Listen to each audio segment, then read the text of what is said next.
Gloire à Dieu, alléluia. Nous sommes toujours heureux de partager la bonne nouvelle de Dieu avec vous.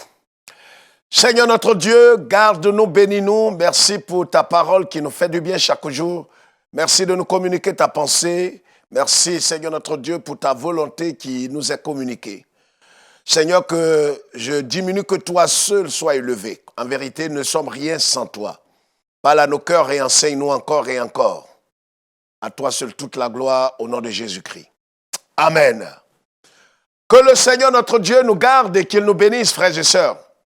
Matthieu chapitre 2. Matthieu chapitre 2, le verset 7 jusqu'au verset 12. Matthieu chapitre 2.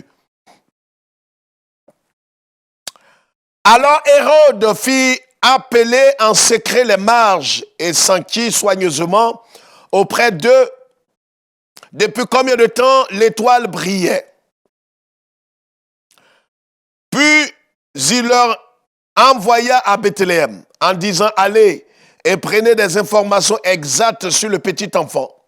Quand vous l'aurez trouvé, faites-le moi savoir, afin que j'aille aussi moi-même l'adorer. » Après avoir entendu le roi, il partit, et voici l'étoile qu'ils avaient vue en Orient marchait devant eux, jusqu'à ce qu'étant arrivé au-dessus du lieu où était le petit enfant, elle s'arrêta. Quand ils aperçurent l'étoile, ils furent saisis d'une très grande joie. Ils entrèrent dans la maison, virent le petit enfant avec Marie, sa mère, se prosternaient, l'adoraient. Ils ouvrirent ensuite leur trésor et lui offrirent en présent de l'or, de l'encens et de la myrrhe. Puis divinement avertis en songe de ne pas retourner vers Hérode, ils regagnèrent leur pays par un autre chemin. Amen. Bien-aimés frères et sœurs, vous tous qui êtes en contact avec nous, voici une parole rassurante, une parole qui certainement nous fera du bien. De quoi s'agit-il? Nous connaissons toute l'histoire de la naissance de notre Seigneur. Le Seigneur Jésus-Christ, selon les écrits sacrés et anciens, il devrait naître à Bethléem, et c'est ce qui a été accompli. La Bible dit que des mages arrivaient d'Orient à Jérusalem. Et ils ont demandé où est le roi des Juifs. Vous comprenez? Des mages sont arrivés de l'Orient et ils sont venus pour voir le petit enfant qui est né, le roi des Juifs, qui est né comme ça, il l'appelait. Quand ils sont arrivés à Jérusalem, ils sont allés voir le roi.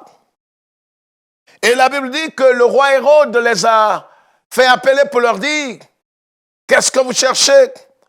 Ils ont dit au roi certainement que nous sommes venus voir celui dont on a vu l'étoile en Orient, le roi des Juifs. Ça n'a vraiment pas plu à Hérode parce qu'il pensait qu'un autre roi allait le détrôner. Alors qu'est-ce qu'il va faire? Il dit à ses mages, quand vous irez à Bethléem, là où se trouve l'enfant, et que vous le verrez, alors revenez vers moi, et moi aussi j'irai l'adorer, en d'autres termes. Bien-aimés, frères et sœurs, vous tous qui nous suivez, le thème que je voudrais partager humblement avec vous est intitulé « Soyons conduits par l'Esprit ». Soyons conduits par l'Esprit. Vous voyez, nous sommes dans les derniers temps. Nous sommes à la fin des temps. Et c'est important que nous marchions non pas la chair, nous marchions selon nos calculs, nous marchions selon nos réflexions humaines. Si vous marchez selon la chair, vous marchez selon vos penchants. Si nous marchons selon nos convoitises, nous marchons selon nos raisonnements humains, nous allons nous égarer, nous allons véritablement être loin de Dieu. Malheureusement, c'est ce qui arrive aujourd'hui. Avec la situation, avec tout ce qui arrive, plusieurs ont déduit que nous devons marcher selon notre propre chef. Ils font leurs calculs, ils font leurs analyses. Ils se disent, c'est vrai que si nous voulons attendre le temps de Dieu, ce sera trop tard. En même temps, mieux. Nous devons nous conduire nous-mêmes par notre expérience, par nos pensées, mais c'est une erreur grave. L'apôtre Paul, parlant aux Galates, en Galates chapitre 5, dit, soyez conduits par l'esprit, marchez par l'esprit, et vous n'accomplirez pas les désirs de la chair. C'est pourquoi, vous voyez, nous sommes à la fin des temps, et si quelqu'un veut marcher dans la chair, veut marcher de son propre chef, il s'égarera certainement, il se perdra. Parce que le Seigneur a dit une chose, il dit, attendez jusqu'à ce que vienne le Saint-Esprit. C'est ce qu'il a dit aux disciples. Attendez. Et ils sont allés se réunir là dans la chambre haute à Jérusalem. Ils ont attendu l'avènement du Saint-Esprit. Et quand le Saint-Esprit est venu sur eux, ils sont devenus automatiquement des disciples. De véritables disciples pour faire des disciples. Ils sont devenus, en d'autres termes, des témoins véritables. Remplis de l'Esprit. La Bible dit même que ce jour-là, Pierre a prêché, lui qui était un peureux. Lui qui avait régné Jésus devant une pauvre femme, il a prêché l'évangile et 3000 personnes se sont détournées des ténèbres pour venir à Christ. Vous comprenez ce que je dis là? Il a prêché l'évangile ce jour. Pourquoi? Parce qu'il était revêtu de la puissance du Saint-Esprit.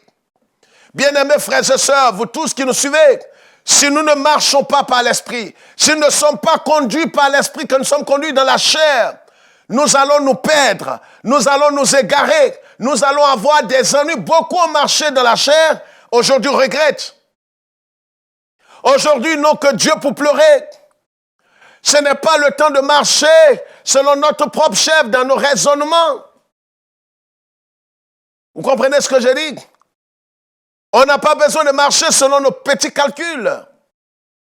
Cette histoire nous donne une leçon importante. La Bible dit que les mages sont venus à Jérusalem. Ils ont parlé au roi, ils se sont rendus, ils ont été dirigés par l'étoile.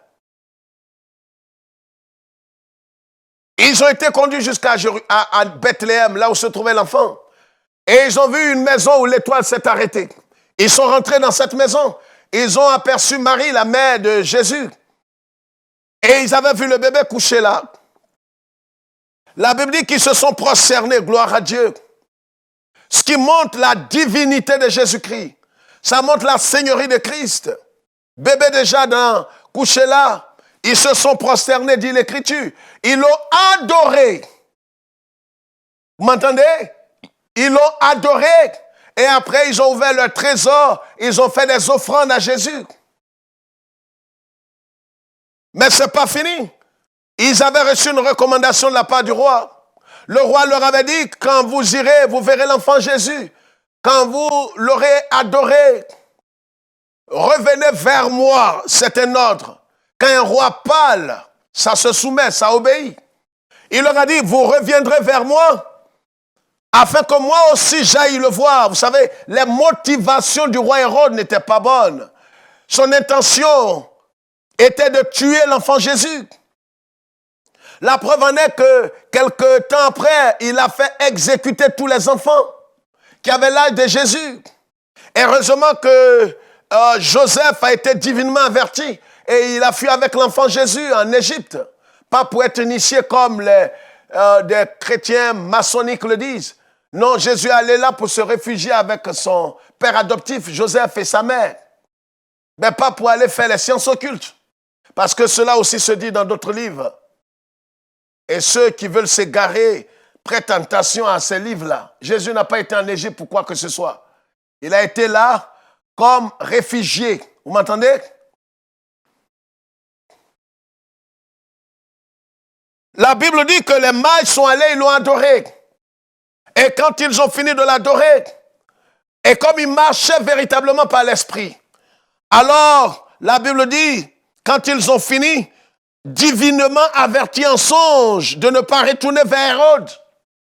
Ce n'était pas leur calcul, ils n'avaient pas planifié cela. Le chemin qu'ils connaissaient, le chemin par lequel ils sont venus à Bethléem, ils ont été conduits par une étoile. Ils ont été divinement conduits. Ils ont été conduits par l'Esprit de Dieu. Le chemin qu'ils ont emprunté pour arriver à Bethléem pour voir l'enfant Jésus, dans leur cœur, ils devraient reprendre le même chemin. Quoi de plus normal? Mais voyez, on ne marche pas selon juste la normalité. On marche selon l'esprit. On marche par l'esprit et on marche dans l'esprit. C'est pourquoi soyons conduits par l'esprit. Soyons conduits par l'esprit. Je n'ai pas dit d'être conduits par toutes sortes d'illuminations. Non, non, non, non, non, ne tombez pas dans l'idolâtrie et dans les bassesses. Je parle du Saint-Esprit. Je parle de l'Esprit de Dieu. Si nous marchons par l'Esprit, nous n'allons pas contredire le canon sacré qui est la parole de Dieu. Parce que l'Esprit et la parole sont une seule entité. Forment une union sacrée. C'est pourquoi le Seigneur dit, mes paroles sont esprit et vie. Mes paroles sont esprit et vie. La lettre tue, mais l'esprit vivifie. Nous devons être conduits par l'Esprit de Dieu. C'est pourquoi l'apôtre Jean dira en Jean chapitre 4, il dit, n'ajoutez pas foi à tout esprit. Vous comprenez? N'ajoutez pas foi à tout esprit. Éprouvez-les pour savoir si véritablement ils viennent de Dieu, ces hommes qui vous parlent, ou cette parole qui vous a été donnée. Les mages, qu'est-ce qu'ils ont fait? Comme ils écoutaient Dieu, comme ils étaient attentifs à la voix de Dieu, divinement en songe, Dieu s'est révélé à eux. Vous savez que Dieu parle tantôt d'une manière, tantôt d'une autre.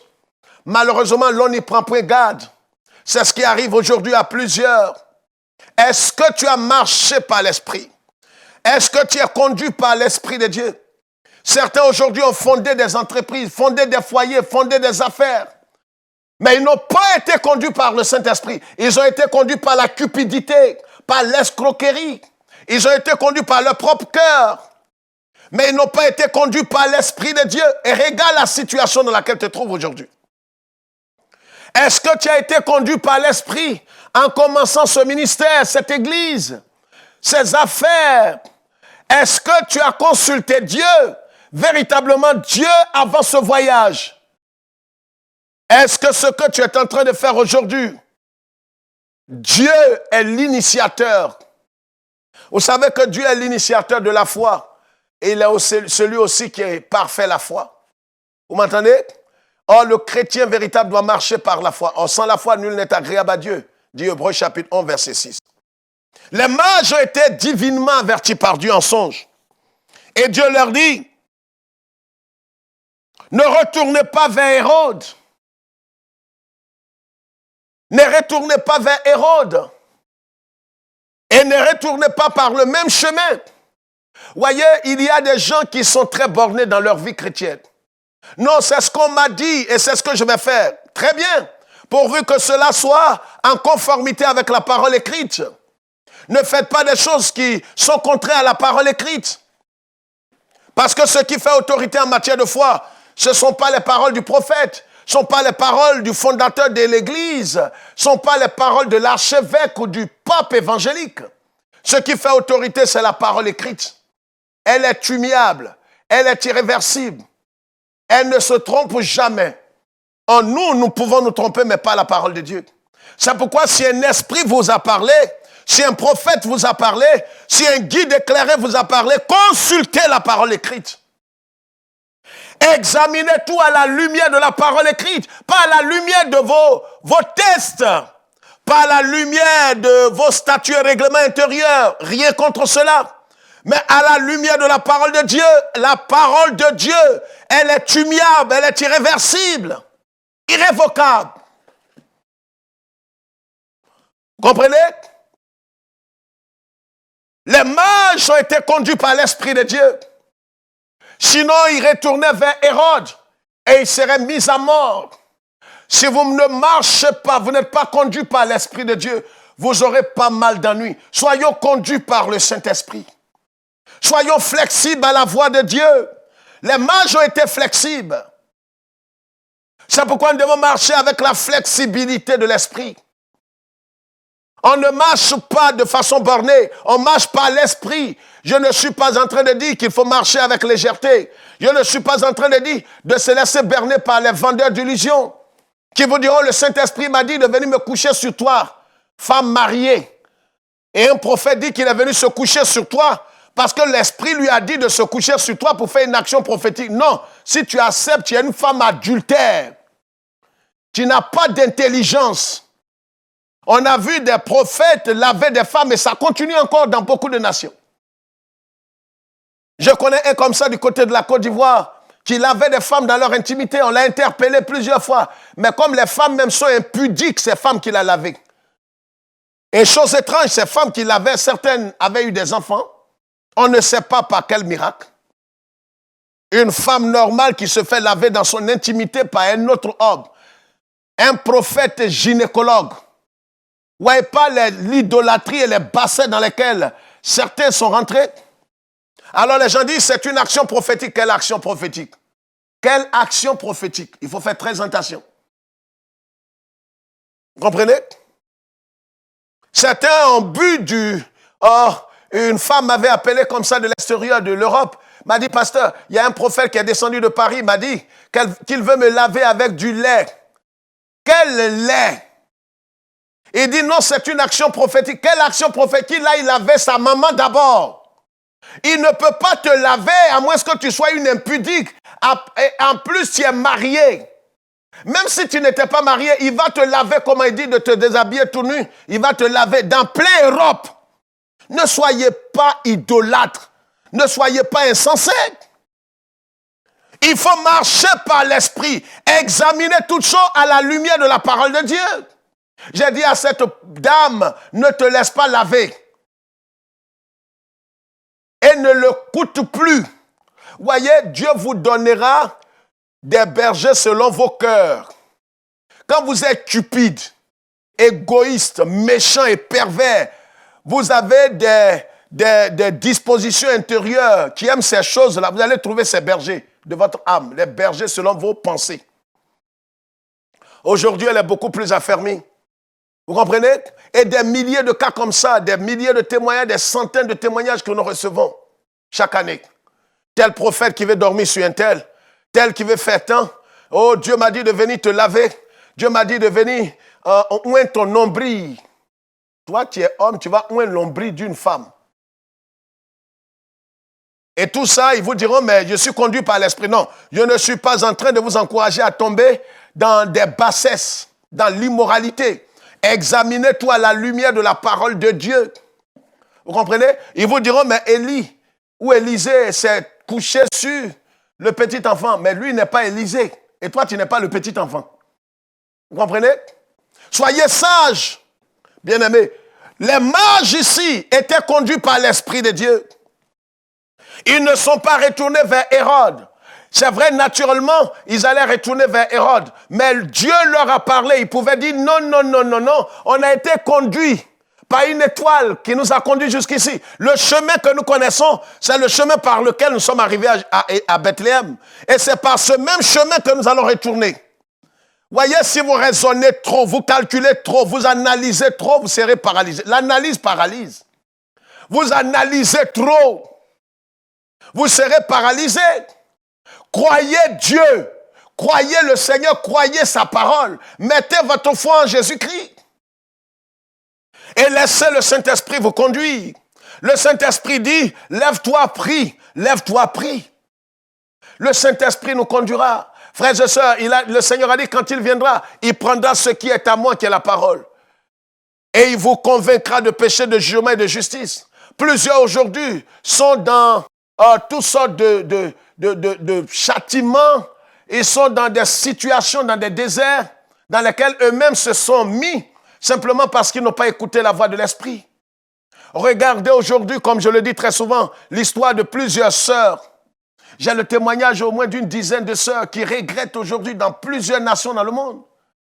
Elles n'ont pas su discerner le temps de leur visitation quand Dieu les avait visitées. Aujourd'hui, elles sont en train de couper les cordons ombilicaux. Quelle bassesse! Si tu avais écouté la voix de l'Esprit, tu ne serais pas là en train de faire ces bêtises. Quel lien ancestral, quelle malédiction générationnelle. Quelqu'un en Christ, voilà une doctrine encore de démons que des pasteurs utilisent pour escroquer, voler plusieurs. Des gens jeunes, 40 jours, 120 jours, rien contre cela. Et ils sont en train de couper, se repentir, couper les cordons, briser les liens. Et il est converti, hein. et il est né de nouveau. Mais il est maudit quand même. Et son pasteur lui a dit qu'il est maudit. Et ils font ça chaque année. Quelle bassesse, quelle inintelligence. Arrêtez ces bêtises-là. Et vous voyez des gens, ils n'ont même plus de vie. J'ai vu certains comme ça dans certaines églises, malheureux, misérables. Ils n'ont même pas de joie. Ils n'ont même pas l'assurance de leur salut. Bien-aimés, les mages, qu'est-ce qu'ils ont fait? Qu'est-ce que ces mages ont fait? Ils ont écouté la voix de Dieu. Ils ont été conduits par l'Esprit. Dieu les a conduits. Il leur a dit, ne retournez pas par le même chemin. Ils pouvaient dire, Dieu, qui es-tu? Ou bien la voix, qui es-tu? Nous allons reprendre le même chemin. Voyez, ne soyez pas bornés dans la marche. Laissez le Seigneur vous conduire. Le Saint-Esprit vous conduira à bon port. Marchons par l'Esprit et laissons-nous conduire. Vous savez, le Saint-Esprit ne va pas vous brutaliser.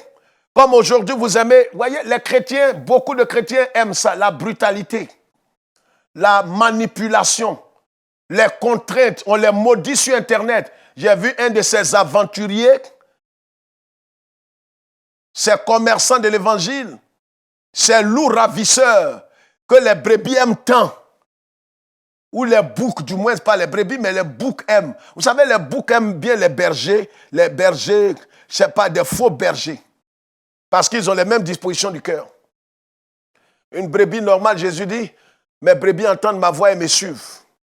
Et si tu n'es pas brebis, tu n'entendras jamais la voix du Seigneur. Vous comprenez ce que j'ai dit là? Beaucoup de ceux ont raté le temps de leur visitation. Vous comprenez? Parce qu'elles ne marchaient pas, elles n'étaient pas conduites par l'Esprit. Vous m'entendez là? Ce n'est pas le temps de couper les cordons. Et quand on dit ces choses, des femmes mal affermies, des hommes mal affermis. Non, pasteur, on peut être chrétien et être maudit, mais qu'il te soit fait selon. Si tu es maudit, que Dieu soit loué. Tu dis que tu es maudit. Ça n'engage que toi et ta famille et ton église. Soyez bornés et demeurez dans ça. C'est votre problème à vous. La Bible dit, mon peuple périt par manque de connaissance. Continuez de couper les cordons jusqu'à ta grand-mère, ton arrière-grand-père, jusqu'à monter à Adam. Vous allez couper le cordon d'Adam un jour. Malheureux chrétiens. Et vous voyez, qu'est-ce qui se passe? Beaucoup de sœurs ont raté le temps de leur visitation. Pourquoi? Parce qu'elles n'ont pas discerné le temps où Dieu les avait visités comme Israël. Tu marchais dans la chair et comme tu n'étais pas conduit par l'Esprit, l'homme de ta vie est venu, mais tu l'as sous-estimé, tu l'as rejeté. Tu l'as ignoré. Il t'a dit, j'ai vu des dizaines de cas comme ça. Une sœur qui avait été approchée par un frère qu'il aimait, qui était honnête, qui lui a dit, je t'aime bien. Et qui lui a dit que je t'aime. On a demandé à la sœur dit, oui, c'est le genre d'homme que je veux. Seulement qu'il n'a pas d'argent, il n'a pas de voiture.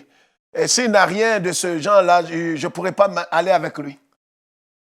Voyez, elle ne savait pas qu'elle venait de rater le temps de sa visitation. Aujourd'hui, elle est dépressive, elle est folle. Parce qu'elle est allée tomber sur un aventurier qui était un mystique, qui se faisait passer pour un chrétien, mais qui était un sorcier. Aujourd'hui, elle a pratiquement perdu la vie. Et il y a des dizaines de cas comme ça. Soyons conduits par le Saint-Esprit. Les mages ont été conduits par l'Esprit. Et comme ils ont été conduits par l'Esprit, ils ont eu la vie sauve. Regarde, si tu es conduit par l'Esprit, Dieu va t'épargner de beaucoup de difficultés inutiles, des faux fardeaux. En temps normal, quand nous marchons même avec l'Esprit, Dieu nous éprouve. Mais vous voyez, si nous ne nous laissons pas conduire par le Saint-Esprit, que nous nous conduisons par nos propres calculs, par notre moi, nous allons souffrir. Les mages ont eu la vie sauve. Ils sont allés par un autre chemin.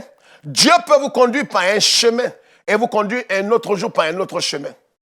Mais vous gardez toujours les yeux sur Christ. Soyons conduits par l'Esprit. Bien-aimés frères et sœurs, voici la parole de Dieu pour nous aujourd'hui. Soyons conduits par l'Esprit, le Saint-Esprit. Ce que le Saint-Esprit vous dira de faire ne va pas contredire la parole de Dieu, la parole écrite. Si un prophète vous dit une chose, si vous avez vu une chose en songe, ou une prophétie vous a donné, qui vous a été donnée, qui contredit la parole, rejetez tout cela. N'attendez même pas et ne réfléchissez pas. Comprenez? Voici comment beaucoup sont devenus esclaves des hommes aujourd'hui, esclaves des hommes, esclaves des mouvements sectaires évangéliques. Aujourd'hui, ils ne peuvent plus s'en défaire. Ils ne jugent que par leur prophète et leur guide éclairé qui est lui-même sous la conduite d'un démon. Que Dieu nous garde et que le Seigneur nous aide. Marchons par l'Esprit et laissons librement le Saint-Esprit nous conduire pour ne pas rater le temps de notre visitation. Aujourd'hui, la plupart de ces femmes pleurent, crient. Et comme Dieu est un Dieu compatissant, Dieu les revisitera certainement. Un peu comme le cas d'Israël aujourd'hui. Jésus est venu une première fois, ils ne l'ont pas reconnu. Aujourd'hui, ils crient. Ils attendent le retour de Jésus. Que Dieu nous aide à marcher et à être conduits par le Saint-Esprit. Laissez-le vous conduire. Laissez le Saint-Esprit vous conduire et vous conduira à bon port. Que Dieu nous bénisse et que le Seigneur nous garde. Qu'il se souvienne toujours d'Israël et de Jérusalem. Shalom.